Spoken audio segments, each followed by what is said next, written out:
Hello everyone, today I'm going to show you how to create a glassmorphism effect in Photoshop, and plus I will also teach you few tips that's going to increase your knowledge. So without wasting any time, let's dive right into the video.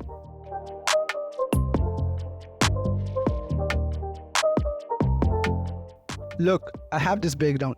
First I will create a duplicate for the backup and then simply convert it to the smart object so it doesn't lose its quality during transforming. Let's apply the blurry effect. Go to filter, blur and click on the Gaussian blur. For me 23 is perfect. Hit OK then. After that, create a rectangle. Remember to give it a little bit of radius and disable the stroke.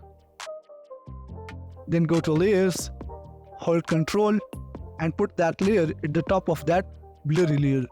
So here you can see it has created that vector layer mask. You can hide the first one.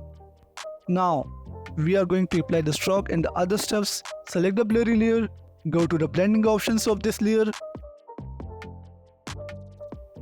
click on the gradient overlay and remember to select a transparent gradient. Which one? Transparent gradient, and in that every color should be white. And the more you drag this handle, that much the transparency counts. So hit OK. You can follow my settings. After that, let's go towards the stroke. Just click on it, give it the value according to the glass.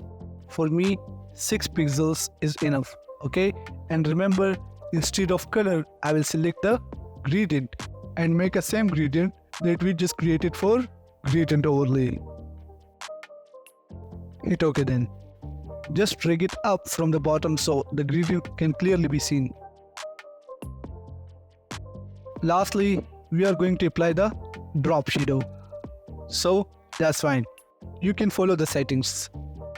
Now here we go with the first step. Click on the new style to create a default preset. Give it a name, glassmorphism. Remember to check all of them and hit OK. Hit OK again. Here the tip number 2 comes. If you have selected the move tool and you're moving it, so look, it carries the background with itself. Okay, so for that what you got to do, select the path selection tool and then if you drag it so it doesn't carry the background with itself. Look, that's looking fine now. You can drag it anywhere.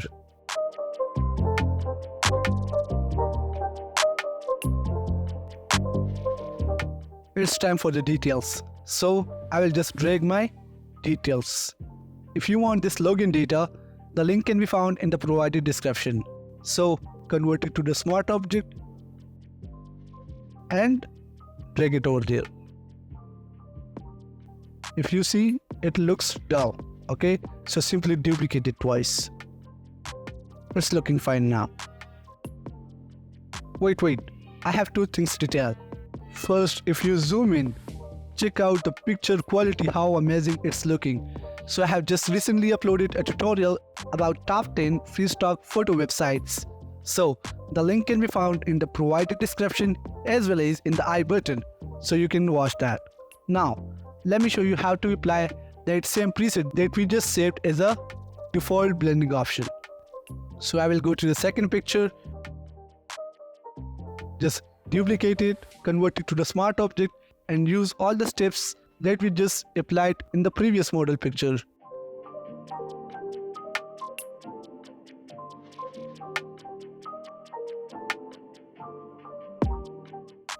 Now you don't need to apply that blending option again and again. Simply go to the window, click on the styles and here we just save that. So just apply it. Here you can see the stroke is too much, so just decrease the stroke. That is just because the first picture was too high quality. You can drag the details here too. There you go. For now, comment down about the next tutorial.